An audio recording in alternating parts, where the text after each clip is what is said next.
मन, प्राण तथा ये ब्रह्मचर्य, ये तीनों एक ही है। जिसका ब्रह्मचर्य ठीक रहे कि स्थूल प्राण होने लगते हैं। पहचान ऐसे भैंसे की जैसे श्वास निकलती है, जब सोते तो बड़े भारी ऐसे घोटे शोरगुल होता है, स्थूल प्राणों का लक्षण है। जिसका ब्रह्मचर्य ठीक, उसके प्राण सूक्ष्म हो जाते हैं और मन शांत होने लगता है। जब हम ब्रह्मचर्य से रहते हैं, भजन करते हैं, मान लो गृहस्थी में भगवान कश्यप जी 10,000 वर्ष तक ब्रह्मचर्य रहे। फिर उन्होंने माता विनता के गर्भ में जानते हो कौन पैदा हो? भगवान गरुड़ जी पैदा हो। कितने बलशाली, भगवान के वाहन, पूरे विश्व ब्रह्मांड को अपने एक पंखे में रख के उड़ सकते हैं। 10,000 वर्ष भजन किया, गरुड़ जी पैदा हो।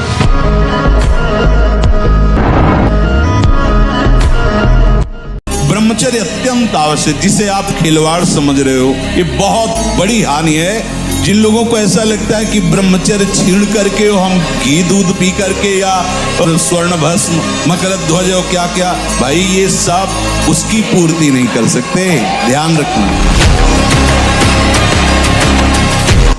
अगर 20 वर्ष तक ब्रह्मचर्य ठीक रखे और फिर गृहस्थ में जाए ब्याह करके, उसको कुछ नहीं बिगड़ने वाला। वो 20 वर्ष स्त्री सहवास करके और फिर वो वैराग्य में चले तो वो बिल्कुल सच्चा फकीर बन सकता है। पर हुआ क्या, अभी फसल जैसे गेहूं की फसल होती है ना, देहात में उसे कहते हैं गलेत। गलेत माने अभी दाना पड़ने की प्रथम भूमिका है, दाना पड़ा नहीं है, बाली आ गई, प्रथम भूमिका है। अब उसमें फसल को आप काट लो तो एक भी दाना नहीं निकलेगा और भूषा में दम नहीं होगी। उसमें दाना जाने दो, पक जाने दो। 25 वर्ष तक एक ब्रह्मचारी रहे और फिर वो गृहस्थी में चला जाए तो बलिष्ठ और ज्ञानी और सर्वांग पुष्ट संतान होगा। इसीलिए कहते हैं कि बच्चों को समझाइए कि जब तक पाणी ग्रहण न हो तब तक ब्रह्मचर्य पर ध्यान दें, तो उनकी योग्यता रहे संतान उत्पत्ति की। गृहस्थ में वो संयम से बर्ताव करते हुए अच्छे गृहस्थ बनेंगे।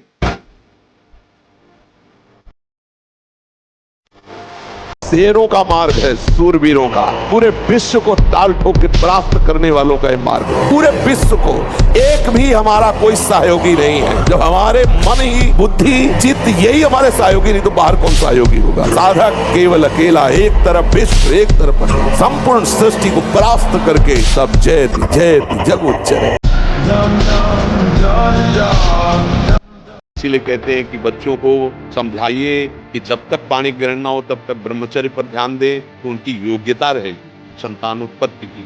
गृहस्थ में वो संयम से बर्ताव करते हुए अच्छे गृहस्थ बनेंगे।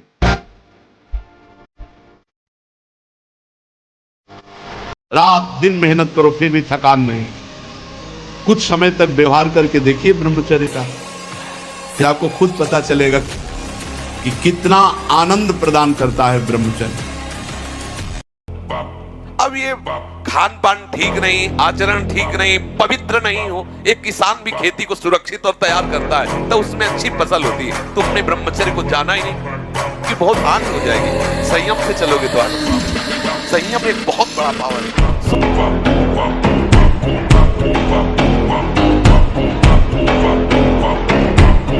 शरीर को शांत करके और मन को एकाग्र करके, प्राणों को सूक्ष्म करके भगवत प्राप्ति कराने में बहुत ही सहयोगी आसन है पद्मासन और सिद्धासन। लेकिन उसके पहले ब्रह्मचर्य का नियम नहीं तो इन आसनों पे बैठने की भूल न करें।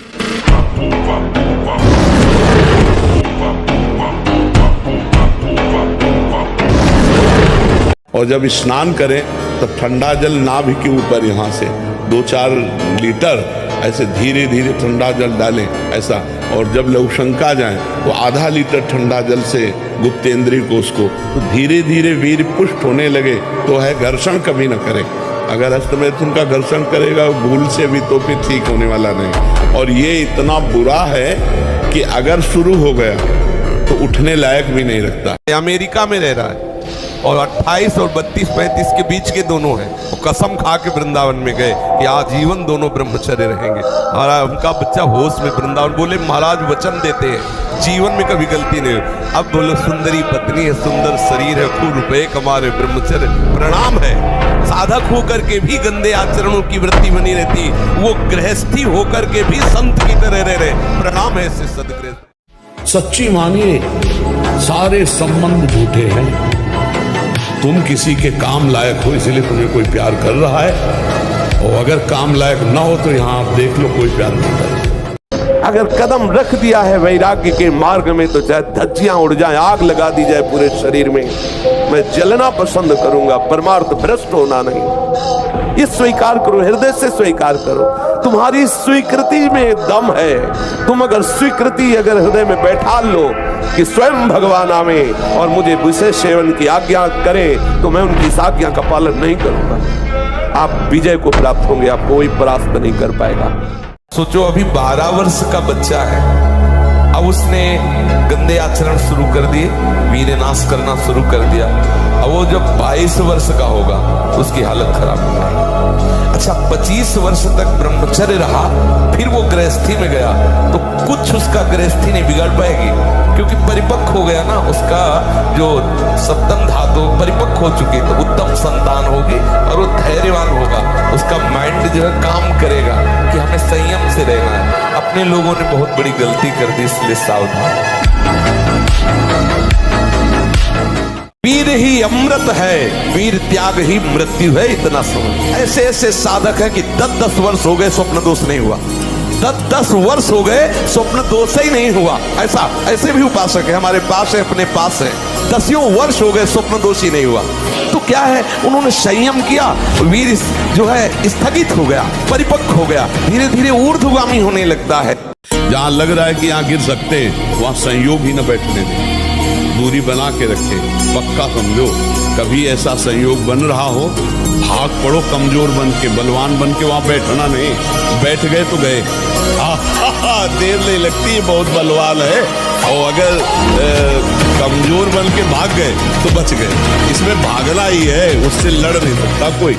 ब्रह्मचर्य का एक बहुत बड़ा प्रताप होता है, तो एकदम हर नस नाड़ी में एक अव्यक्त तेज रहता है, अव्यक्त उत्साह रहता है, ओज रहता है। कोई भी कार्य, जैसे कि परिक्रमा चला जाए, हाँ ये थोड़ी अगर हम किडनी फेलियर है, पर हमारा उत्साह इतना जोर का रहता है कि किसी कार्य में निगेटिव सोच है ही नहीं, पॉजिटिव तो हम आनंदित रहते हैं। अब जैसे ये तो फेल हो गया तो हम पॉजिटिव हो गए, भगवान कोई न कोई रास्ता तो रखे होंगे ना। अब हम चिंतित नहीं हो गए अब क्या होगा, हाय क्या वही होगा तो मंगल विधान। बहादुर आदमी चोट लगने पर और खूंखार होता है, कायर आदमी एक बूंद खून देखेगा दैया रे भाग गया। तो ये कायरों का मार्ग थोड़ी है, सूरवीरों का मार्ग है। अगर कहीं भी हम झुकते हैं तो हम सावधान होते हैं। ये कौन सी ऐसी वृत्ति है जो मुझे रौंद दिया, गिरा दिया, सूक्ष्मता से उस वृत्ति को पकड़ा और कस दिया। डरो मत, घबराओ मत, गिर जाना भी यहाँ दौड़ना है। अगर गिर भी गए तो अनुभव करो कहां से फिसले, वहां से आप सावधान हो।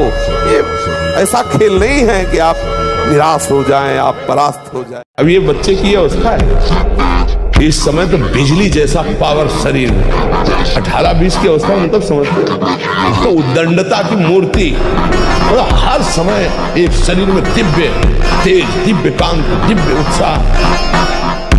अब आजकल के 15-18 वर्ष के ऐसे बच्चे कि अगर 4 सीढ़ी चढ़ के आए तो गांठों में ऐसे आदत। मंत्र की चूक नहीं, बहुत जल्दी लाभ प्राप्त होता है, पर इसके लिए पूर्ण ब्रह्मचर्य की आवश्यकता है। जरा भी चूक नहीं, जैसा कह रहे वैसा प्राण सूक्ष्म होने लगेंगे, मन एकाग्र होने लगेगा, शरीर शांत होने लगेगा, चंचलता रहित। पर एक बार पसीना, एक बार भीषण कष्ट प्रतिदिन, जब तक शून्यावस्था नहीं आती शरीर की, तब तक।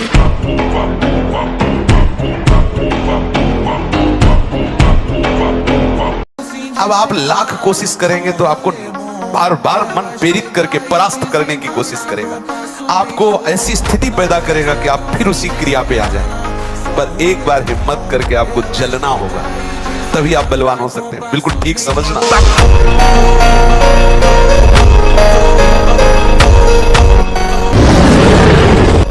उस आदमी की हालत क्या होगी जो 4 बार अस्तमैथुन करता है, 4 बार वीरपात करता है, उसकी हालत क्या होगी।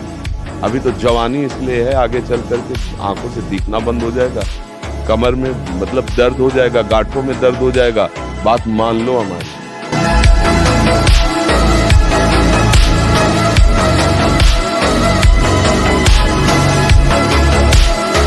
भगवान ही मेरा उद्धार करेंगे, और कृष्ण कृष्ण कृष्ण कृष्ण, राधा राधा राधा, और पाप कर रहा है, वर्तमान में पाप कर रहा है, तो भी उसकी दुर्गति नहीं होगी। भगवान कह रहे उसे साधु मानो, मैं उसको साधु बनाऊंगा। करो सब। ब्रह्मचारी व्रत स्थित है। अगर हम संयम से चले, ब्रह्मचारी व्रत से स्थित हो, जो नहीं करना वो नहीं करना, चाहे प्राण निकल जाए, और जो करना है वो उत्साह संपन्न होकर के करना है। तो हमारे अंदर जानकारियां, उनका प्रयोग न करने का जो हमारे अंदर असमर्थता है, यदि हम खूब भगवान नाम जप करें, ब्रह्मचर्य से रहें, स्थिति बन जाए हमारी। इसका प्रश्न, खूब नाम जप करो, भगवद आश्रित रहो, माता पिता की सेवा करो, अभी नई अवस्था है, ब्रह्मचर्य पर दृष्टि रखो, गंदे आचरणों की वृत्ति वाले लोगों का संग न करो, दृश्य न देखो, वैसा बात न करो।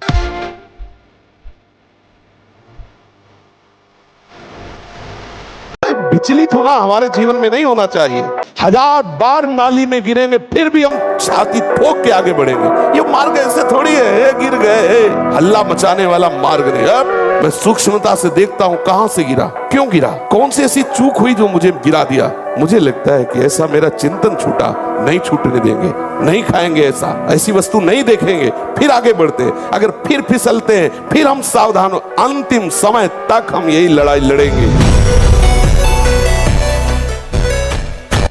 यदि आप सावधान नहीं रहे, हमारे इशारे को नहीं समझे, तो ना परमार्थ के लायक रहोगे, ना व्यवहार के लायक रहोगे। जो नियम संयम का त्यागी और भ्रष्ट आचरण वाला होता है, उसकी कभी दिनचर्या एक जैसी हो ही नहीं सकती। वो किसी भी शास्त्र या गुरुदेव या संत की आज्ञा पर बहुत समय तक टिका रहे, ऐसा हो ही नहीं सकता। एक जैसी दिनचर्या और शास्त्र और गुरु आज्ञा पर चलने वाला वही उपासक होगा जो भ्रष्ट आचरण नहीं करता। और ब्रह्मचर्य हमें तेजस्विता, स्मृति, बलवान और लक्ष्य पर चलने की योग्यता प्रदान करता है। आज हमारा समाज ब्रह्मचर्यहीन होता जा रहा है, इसीलिए लक्ष्य से भ्रष्ट हो गया है, इसीलिए वो नकारात्मक सोच वाला बन गया है। हिंसा, व्यभिचार, व्यसन उसके जीवन में बढ़ गए हैं। ब्रह्मचर्य एक अमोघ शक्ति है।